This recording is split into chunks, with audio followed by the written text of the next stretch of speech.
Hello mga bayot, uban ni ko ninyo maglimpyo sa rental apartment ni Kulta. Muni siyang gitawag og pustili. Nan siya sentro sa Tamisari at Bang sa police station. Anyway, ang naarkilaan ni, upat ka pamilya usa ka kitchen shop, isa ka negosyo. Then, tulo ni siya ka story. So, akong ginalimpyuhan ang hagdanan ani, pati ang handrail niya. Then, once a month rin ako limpyuhan guys. Kanarang suguon ko ni Kulta. Nakadali naman ko nahuman, wala pa may 30 minutes.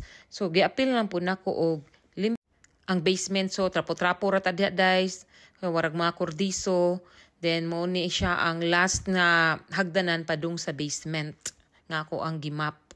Basta dili ra kay manglimpyo yut, wala ra ni isa ka oras, mga 30 to 40 minutes mo ni siya ang basement, butanganan sa mga tenants sila mga gamit. So kay taas pa man akong time, so ako na lang gikuan, wa na ko gisuguan ni, ako na lang siyang gilimpyuhan og appeal kay para malimpyo pud tanan po mo nay sauna sa apartment building. So, na po siya kaugal yung fireplace. Muora to youth. Bye!